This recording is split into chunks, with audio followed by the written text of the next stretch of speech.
नमस्कार दोस्तों, आप सभी का स्वागत है हमारे YouTube channel VCS basic physics में। आज के इस वीडियो से हम कक्षा 12 जो NCERT की पाठ्य पुस्तक है उसके 10वें चैप्टर तरंग प्रकाश की वेव ऑप्टिक्स को स्टार्ट करने जा रहे हैं। इस वीडियो में हम अध्ययन करेंगे प्रकाश की प्रकृति के बारे में। देखिए, प्रकाश की प्रकृति के बारे में बताने वाले विभिन्न मॉडल या जो सिद्धांत दिए गए हैं उनके बारे में हम थोड़ा थोड़ा यहाँ पर अध्ययन करेंगे। देखिए, मॉडल के बारे में अध्ययन करने से पूर्व हम आपको बता दें प्रकाश के द्वारा प्रदर्शित की जाने वाली विभिन्न घटनाओं के बारे में कि प्रकाश के द्वारा कौन कौन सी घटनाएं प्रदर्शित की जाती है और कौन से मॉडल के द्वारा कौन कौन सी घटनाओं को समझाया गया, इसको हम यहाँ पर देख लेंगे, समझ लेंगे। देखिए विद्यार्थियों, मैं यहाँ पर समझाने का अधिक से अधिक प्रयास करूँगा और यदि आप इस टॉपिक के या इस चैप्टर के हस्तलिखित नोट्स प्राप्त करना चाहते हैं तो इस वीडियो को अंत तक देखते रहिए। आप लोगों को मैं एक व्हाट्सएप नंबर प्रोवाइड करवाऊंगा जिसके जरिए आप हस्तलिखित नोट्स प्राप्त कर सकते हैं। साथ में आप हमारे YouTube चैनल पर नए हैं तो चैनल को सब्सक्राइब कर लीजिए, साथ में बेल आइकन भी दबा दीजिए ताकि आगे की वीडियोज की नोटिफिकेशन मिलते रहे। मैं यहाँ पर सर्वप्रथम बात करूँगा प्रकाश के द्वारा प्रदर्शित की जाने वाली विभिन्न घटनाएं। देखिए, सर्वप्रथम हम लेकर चल रहे हैं प्रकाश के द्वारा प्रदर्शित की जाने वाली विभिन्न घटनाएं। उसमें प्रकाश सीधी रेखा में संचरित होता है। प्रकाश का सीधी रेखा में संचरण, प्रकाश के बारे में हमने यही पढ़ा है। प्रकाश का सीधी रेखा में संचरण, रेखा में संचरण, ये जो घटना है ये छोटी क्लासों तक ही ज़्यादा सीमित रहेगी। कक्षा 12 में प्रकाश मुड़ भी सकता है, इसके बारे में भी हम अध्ययन करेंगे और इनसे रिलेटेड कुछ घटनाओं को भी यहाँ पर हम पढ़ने वाले हैं। तो देखिए, हमने छोटी क्लासों में एक अध्ययन करके देखा था कि हम इस तरीके से 3 समांतर गत्ते लेते हैं, इस तरीके से व्यवस्थित करते हैं और उनके ऊपर छेद या होल का निर्माण कर देते हैं ऐसे। और जब तीनों होल एक सिद्ध में होते हैं तो यहाँ पर लगी जो मोमबत्ती है उसका प्रकाश ऐसे जाएगा, यहाँ से निकलेगा, यहाँ से जाएगा और यहाँ पर से यदि आप देखते हैं तो ये आपको मोमबत्ती यहाँ से दिखाई दे जाती है। ये हमने इसका प्रकाश यहाँ पर प्राप्त होता है। तो इससे हमने ये बताया था कि जो प्रकाश है वो सीधी रेखा में संचरित होता है।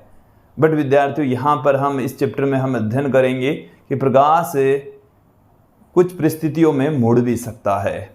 यहाँ पर हमने इस एक्सपेरिमेंट के जरिए ये बताया था कि सीधी रेखा में संचरित होता है और यदि प्रकाश के मार्ग में कोई बाधा, रुकावट, कोई माध्यम नहीं आता है तो प्रकाश सदैव सीधी रेखा में ही संचरित होता है। क्लियर? फिर हम बात करते हैं प्रकाश के द्वारा प्रदर्शित की जाने वाली दूसरी जो घटना है वो है परावर्तन, रिफ्लेक्शन ऑफ लाइट।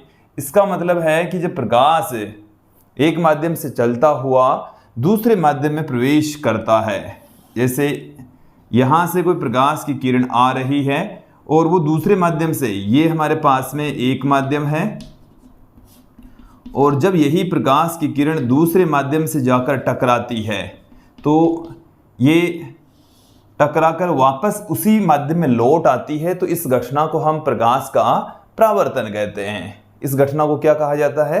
प्रकाश का परावर्तन कहा जाता है। क्लियर?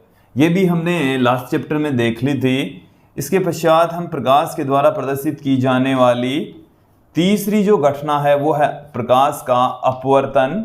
देखिए, प्रकाश का अपवर्तन क्या होता है कि यहाँ पर हमारे पास में वही 2 माध्यम हैं और यदि प्रकाश की किरण एक माध्यम में इस तरीके से चल रही है और यदि ये एक माध्यम से दूसरे माध्यम में प्रवेश करती है, ये हमारे पास में है माध्यम फर्स्ट, ये है माध्यम सेकंड, और जब एक माध्यम से दूसरे माध्यम में प्रवेश करती है तो प्रकाश अपने पथ से विचलित हो जाता है, अपने पथ से मुड़ जाता है। तो देखिए, प्रकाश यहाँ से जाना चाहिए था बट इस माध्यम से जब इस माध्यम में प्रवेश करता है, दूसरे माध्यम में जब प्रवेश करता है तो ये अपने पथ से विचलित हो जाता है, अपने पथ से थोड़ा सा मुड़ जाता है। तो इस घटना को हम कहते हैं प्रकाश का अपवर्तन। इस घटना को क्या कहा जाता है? प्रकाश का अपवर्तन कहा जाता है। तो ये जो घटनाएं हैं प्रकाश का परावर्तन, अपवर्तन, ये हमने पहले पढ़ लिया है। इसके अलावा हमने प्रकाश का पूर्ण आंतरिक परावर्तन भी पढ़ा कि यदि इसी तरीके की घटना, ये वाला माध्यम कैसा हो, ये वाला माध्यम हो विरल माध्यम और ये वाला माध्यम कैसा हो, सघन माध्यम हो, तो सघन माध्यम में ही प्रकाश की किरण यदि परावर्तित होती है तो उस घटना को हम कहते हैं प्रकाश का पूर्ण आंतरिक परावर्तन। उसे क्या कहा जाता है? प्रकाश का पूर्ण आंतरिक परावर्तन। ये भी हमने 9वें चैप्टर में पढ़ लिया था, टोटल इंटरनल रिफ्लेक्शन। इसके पश्चात आप देखिए प्रकाश का वर्ण विक्षेपण। प्रकाश का क्या हो जाता है? वर्ण विक्षेपण। इट मीन्स प्रकाश का अपने अवयवी रंगों में टूटना प्रकाश का वर्ण विक्षेपण कहलाता है। देखिए, जब हमें कोई श्वेत प्रकाश की किरण, ये हमारे पास में कोई प्रिज्म है और इसके ऊपर कोई श्वेत प्रकाश की किरण आपतित होती है तो ये अपने पथ से विचलित हो जाएगी, साथ में ये 7 किरणों में टूट जाएगी, 7 अवयवी किरणों में टूट जाती है, अवयवी रंगों में विभक्त हो जाती है। तो इस घटना को हम प्रकाश का वर्ण विक्षेपण कहते हैं। इसे हम क्या कहेंगे? प्रकाश का वर्ण विक्षेपण इसको कहा जाता है। VIBGYOR के क्रम में ये प्रकाश 7 रंगों में टूट जाता है। इस घटना को हम क्या कहते हैं? प्रकाश का वर्ण विक्षेपण कहते हैं। क्या कहा जाता है इसे? प्रकाश का वर्ण विक्षेपण कहा जाता है। क्लियर? अब देखिए, प्रकाश के वर्ण विक्षेपण के पश्चात हमने अगली जो घटना पढ़ी है वो पढ़ी है प्रकाश का प्रकीर्णन। प्रकाश का प्रकीर्णन, स्कैटरिंग ऑफ लाइट। देखिए, प्रकाश का प्रकीर्णन किसे कहते हैं? प्रकाश के प्रकीर्णन का मतलब क्या है कि जब प्रकाश किसी माध्यम के पार्टिकल्स पर गिरता है तो सभी जो माध्यम के पार्टिकल्स हैं उनका आकार प्रकाश की तरंगदैर्घ्य की कोटि का होना चाहिए। तो माध्यम के कण हैं वो उस प्रकाश को अवशोषित कर लेते हैं और सभी संभव दिशाओं में नए प्रकाश का उत्सर्जन करते हैं।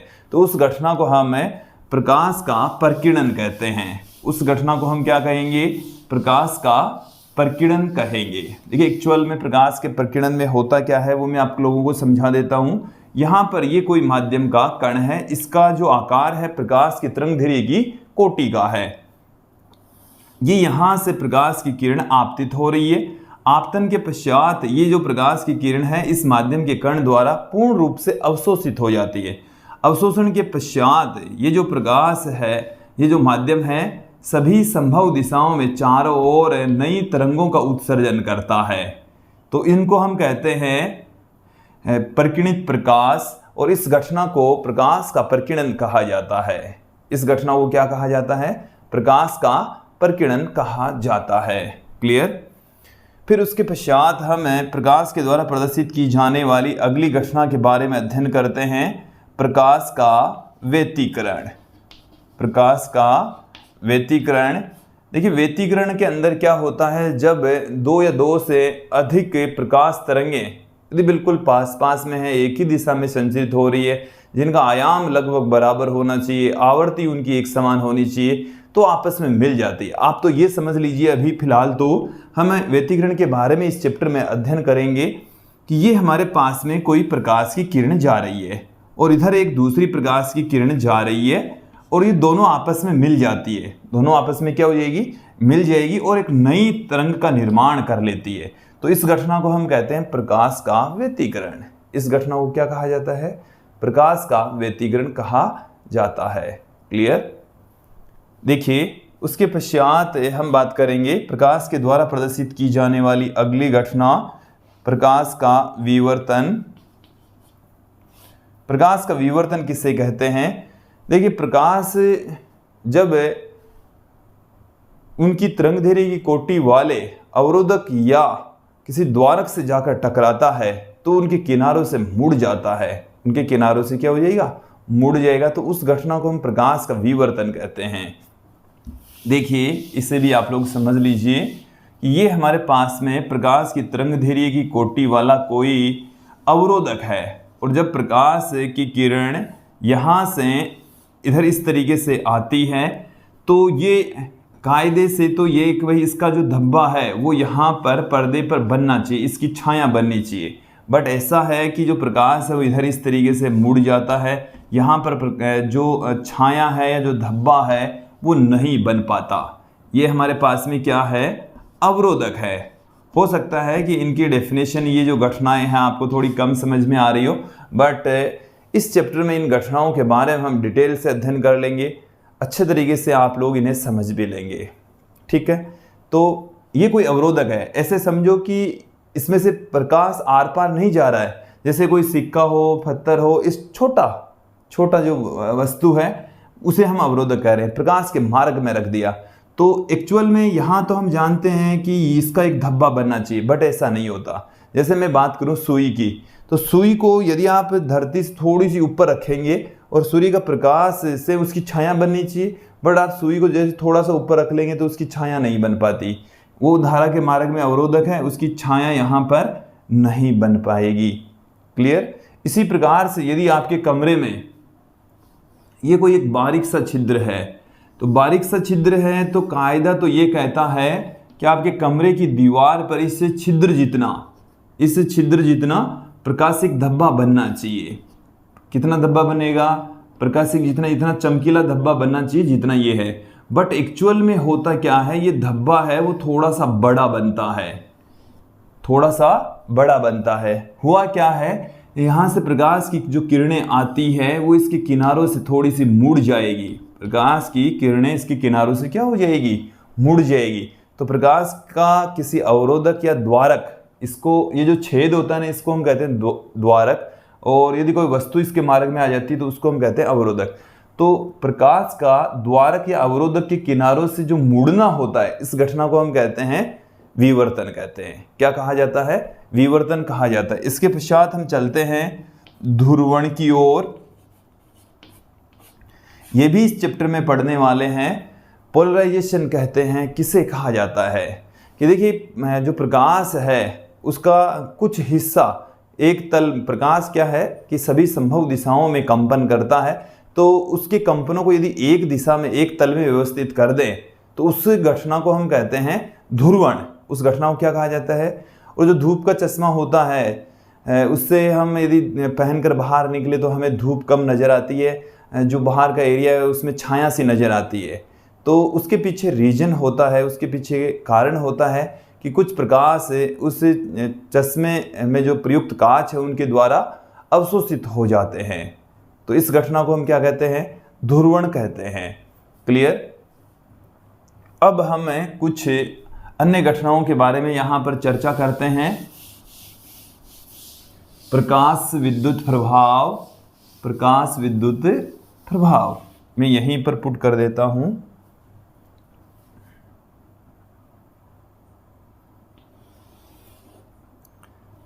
प्रकाश विद्युत प्रभाव, इसको हम कहते हैं फोटो इलेक्ट्रिक इफेक्ट। इसे क्या कहा जाता है, photo electric effect. Photo electric effect है क्या। फोटो इलेक्ट्रिक इफेक्ट का मतलब है कि जब एक निश्चित आवृत्ति से अधिक आवृत्ति वाला प्रकाश किसी धातु के पृष्ठ पर आपतित होता है। किसके पृष्ठ पर आपतित हो रहा है, धातु के पृष्ठ पर यदि आपतित होता है, ये धातु का पृष्ठ है, तो इसमें से इलेक्ट्रॉनों का उत्सर्जन होता है। कौन बाहर निकलेगा, इलेक्ट्रॉन यदि बाहर निकल जाते हैं तो इस घटना को हम क्या कहेंगे, प्रकाश विद्युत प्रभाव कहेंगे। क्या कहा जाएगा, प्रकाश विद्युत प्रभाव, इसे हम कहेंगे। क्लियर। इसके बाद में हम बात करते हैं कॉम्पटन प्रभाव की। तो देखिए कॉम्पटन प्रभाव में भी क्या होता है,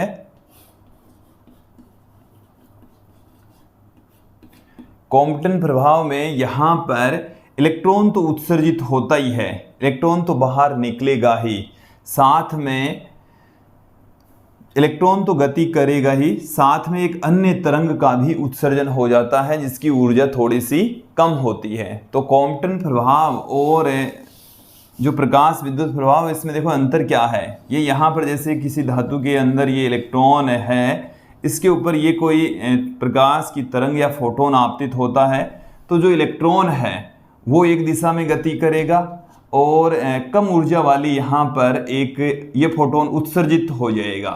ये क्या हो जाएगा? उत्सर्जित फोटोन। फोटोन का मतलब प्रकाश ही है। क्लियर? ये यहाँ से आ रहा है, इससे टकराएगा, इलेक्ट्रॉन निकाल दिया, साथ में एक तरंग भी निकल रही है, तो इसको हम क्या कह रहे हैं? कॉम्पटन इफेक्ट कह रहे हैं। क्लियर? अब देखिए कुछ और घटनाएं भी हम आप लोगों के सामने रख देते हैं, जैसे जीमान प्रभाव। जीमान प्रभाव, जीमान प्रभाव में एक्चुअल में होता क्या है कि जब इलेक्ट्रॉन उच्च ऊर्जा स्तरों से निम्न ऊर्जा स्तरों में संक्रमण करता है तो वहाँ पर ऊर्जा का उत्सर्जन होता है। उन्हें हम स्पेक्ट्रमी रेखाएं कहते हैं, प्रकाश के रूप में ही होता है। उन्हें हम क्या कहते हैं? स्पेक्ट्रमी रेखाएं। और यदि उन स्पेक्ट्रमी रेखाओं को मैग्नेटिक फील्ड में से गुजारें, किसमें से गुजारें? मैग्नेटिक फील्ड में से यदि उनको गुजारें तो वो विपाटित हो जाती है, टुकड़ों में विभाजित हो जाती है, डिवाइड हो जाती है। तो उस घटना को हम कहते हैं जीमान प्रभाव। एक बार फिर से सुन लीजिए कि स्पेक्ट्रमी रेखाओं का चुंबकीय क्षेत्र में विपाटन, विभाजन क्या कहलाता है? जीमान प्रभाव कहलाता है। क्लियर? फिर इसके बाद में हम बात करते हैं स्टोर्क प्रभाव की। स्टोर्क प्रभाव, ये जो स्टोर्क प्रभाव है इसमें विद्युत क्षेत्र में स्पेक्ट्रमी रेखाओं का विपाटन होता है। ये स्पेक्ट्रमी जो रेखाएं होती है उनको यदि हम विद्युत क्षेत्र में से गुजारें तो उनका विभाजन हो जाता है, विपाटन हो जाता है, तो उस घटना को हम क्या कहते हैं? स्टोर्क प्रभाव कहते हैं। देखिए विद्यार्थी, और भी घटनाएं होती है जो प्रकाश के द्वारा प्रदर्शित की जाती है, बट हमें संक्षिप्त में कुछ घटनाएं हमने ली है। मैं एक घटना और बता देता हूं, जैसे फेराडे का प्रभाव। फेराडे प्रभाव भी उसे आप कह सकते हैं। फेराडे प्रभाव क्या होता है? रमन प्रभाव भी होता है, बट यहाँ पर ये आप लोग इतना ही समझ लीजिए एक बार कि प्रकाश जब एक तल में गति कर रहा है तो उस प्रकाश को हम ध्रुवित प्रकाश कहते हैं। और यदि उस ध्रुवित प्रकाश को हम चुंबक के क्षेत्र में से गुजारें तो उसका जो कंपन का तल है वो थोड़ा सा घूम जाता है, ध्रुवण तल थोड़ा सा घूम जाता है, तो उस घटना को हम कहते हैं फेराडे प्रभाव, फेराडे इफेक्ट उसे कहा जाता है। अब देखिए मैं यहाँ पर लेकर चलूँगा प्रकाश की प्रकृति को बताने वाले विभिन्न सिद्धांत और मॉडल के बारे में।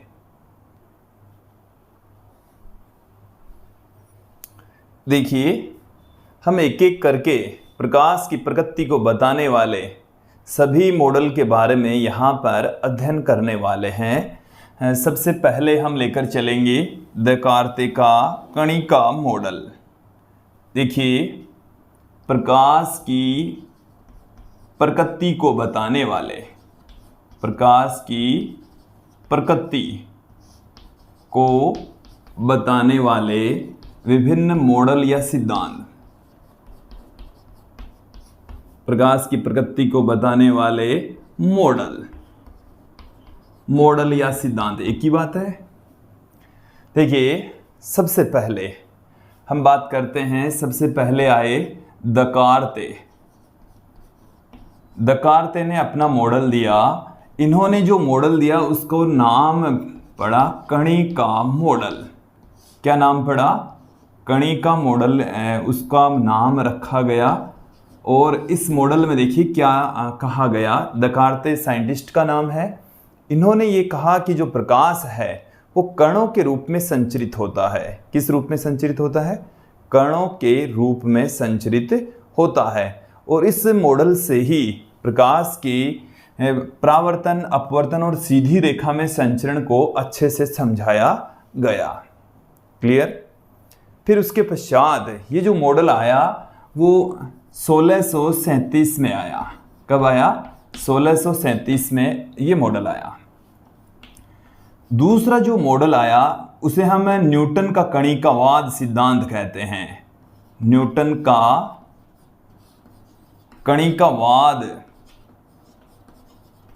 कणिकावाद सिद्धांत या कणिकावाद मॉडल ये एक्चुअल में दकार्ते ने जो मॉडल प्रस्तुत किया उसका ही विस्तृत रूप है, संशोधित रूप है, 1675 में दिया गया। कब दिया गया ये मॉडल? 1675 में। और कणी का जो मॉडल दकार्ते के द्वारा दिया गया उसी को ही इन्होंने क्या किया, इम्प्रूव करके अपनी एक पुस्तक है ऑप्टिक्स, उसमें इसको प्रस्तुत किया। और देखिए ये काफ़ी पॉपुलर मॉडल था। इस मॉडल में क्या कहा गया वो आप लोग एक बार समझ लीजिए। वैसे ये दोनों मॉडल सेम ही है। न्यूटन के द्वारा ये कहा गया कि जो प्रकाश है वो कणों के रूप में चलता है और उस प्रकाश को कणिकाएं कहा गया। उस प्रकाश को क्या कहा गया? कणिकाएं कहा गया। इन्होंने ये भी कहा कि जो प्रकाश है, जो कणिकाएं हैं, वो हमारे आँख के रेटिना में जब रेटिना से जाकर जब टकराती है तब हमें वस्तुएं दिखाई पड़ती है। जो कणिकाएं हैं सभी संभव दिशाओं में संचरित होती है। इन्होंने जो प्रकाश की सीधी रेखा में संचरण, परावर्तन, अपवर्तन की घटनाओं को अच्छे से समझा दिया। इन्होंने एक बात ये भी बताई कि सघन माध्यम में प्रकाश का वेग अधिक होता है, विरल माध्यम में प्रकाश का वेग कम होता है, जो कि गलत थी। सघन में इन्होंने वेग ज़्यादा बताया, विरल में इन्होंने वेग क्या बताया? कम बताया। क्लियर? फिर देखो इन्होंने जो प्रकाश का मॉडल प्रस्तुत किया, इन दोनों ने ही प्रकाश की जो प्रकृति है वो कणीय प्रकृति बताई। कैसी प्रकृति बताई? कणीय। और इस मॉडल के अंदर भी प्रकाश को किस रूप में माना गया? कण के रूप में माना गया। क्लियर? फिर इसके पश्चात आया हाइगेन का तरंग सिद्धांत। हाइगेन का तरंग सिद्धांत। ये जो हाइगेन का तरंग सिद्धांत है वो 1678 में आया। कब आया? 1678 में। और जो न्यूटन का कणिकावाद मॉडल है, कणिकावाद सिद्धांत है, इतना पॉपुलर हो चुका था कि हाइगेन के तरंग सिद्धांत को स्वीकारने वाला कोई नहीं था। इस हाइगेन के तरंग सिद्धांत में क्या है कि इन्होंने ये कहा कि जो प्रकाश है वो तरंग के रूप में संचरित होता है, अनुप्रस्थ तरंगों के रूप में संचरित होता है। इस मॉडल के अनुसार प्रकाश है वो किस रूप में संचरित होगा? और अनुप्रस्थ तरंग इन्होंने कहा, कौन सी तरंग बताया? इन्होंने अनुधीरीय तरंग के रूप में प्रकाश को संचरित माना। कि प्रकाश कौन से रूप में संचरित होता है? एक अनुधीरीय तरंग के रूप में। एक बार देखो फिर से सुन लीजिए, यदि मैंने अनुप्रस्थ बोल दिया है तो जो हाइगेन का तरंग सिद्धांत है, इन्होंने ये कहा कि जो प्रकाश है वो अनुधीरीय तरंगों के रूप में संचरित होता है। वो सही लाइन सुन लीजिए, प्रकाश अनुधीरीय तरंगों के रूप में संचरित होता है। क्लियर? अब अनुधीरीय तरंगों के संचरण के लिए माध्यम की आवश्यकता होती है, तो इन्होंने ब्रह्मांड में एक सर्वव्यापी माध्यम मान लिया, ईथर। इन्होंने ये कहा कि जो प्रकाश है वो ईथर नामक माध्यम में संचरित होता है, अनुधीरीय तरंगों के रूप में संचरित होता है। जो ईथर नामक माध्यम माना उसको ऐसा माना, ईथर जो केमिस्ट्री वाला ईथर है ना, ये नहीं है। इन्होंने तो हर जगह ईथर को माना कि हर जगह मौजूद है, जिसे हम कह सकते हैं सर्वव्यापी है और नगण्य द्रव्यमान का नगण्य घनत्व वाला है, पूर्णतः प्रत्यास्थ माध्यम होता है ईथर, जो कि गलत था। ईथर जैसा कोई माध्यम होता ही नहीं है। बट इन्होंने अपने इस मॉडल की सहायता से, जो तरंग सिद्धांत है, इस सिद्धांत की सहायता से प्रकाश के द्वारा प्रदर्शित की जाने वाली व्यतिकरण, विवर्तन और ध्रुवण जैसी घटनाओं को अच्छे से समझाया इन्होंने। हालांकि ये घटनाएं भी समझाई जा सकी, बट इसके साथ साथ में ये घटनाएं भी समझाई जा सकी। कणिकावाद मॉडल या कणिका जो मॉडल था उनके द्वारा केवल ये 3 घटनाएं समझाई जा सकी, और हाइगेन के तरंग सिद्धांत के द्वारा ये घटनाएं तो प्रूफ की जा सकी, इसके साथ में इन घटनाओं को भी अच्छे से समझाया जा सका तरंग सिद्धांत के द्वारा। बट जो कुछ घटनाएं हैं जो इसके बाद में यहाँ पर छपी हुई है, प्रकाश विद्युत प्रभाव, कॉम्पटन प्रभाव, जीमान प्रभाव, स्टोर्क प्रभाव, फेराडे प्रभाव, इन घटनाओं को इस मॉडल के द्वारा नहीं समझाया जा सका। देखिए जैसे जैसे साइंटिस्ट आए उन्होंने कुछ जो कमियां रही उन कमियों को दूर किया। मैं एक साइंटिस्ट की बात करता हूँ, फूको नामक एक वैज्ञानिक आए थे, फोकाल्ट फूको नामक। तो फूको ने क्या बताया? उन्होंने ये कहा, उन्होंने प्रकाश के वेग के बारे में बताया कि निर्वात में या विरल माध्यम में प्रकाश का वेग अधिक होता है और माध्यम में प्रकाश का वेग कम होता है। एक बार फिर से सुन लीजिए। फूको नामक वैज्ञानिक आए 1850 में। देखिए 1850 में इन्होंने एक बात बताई कि जो प्रकाश है वो विरल माध्यम में उसका वेग अधिक होता है, सघन माध्यम में वेग कम होता है। क्लियर। जबकि जो न्यूटन का कणिकावाद मॉडल है इसके विपरीत था।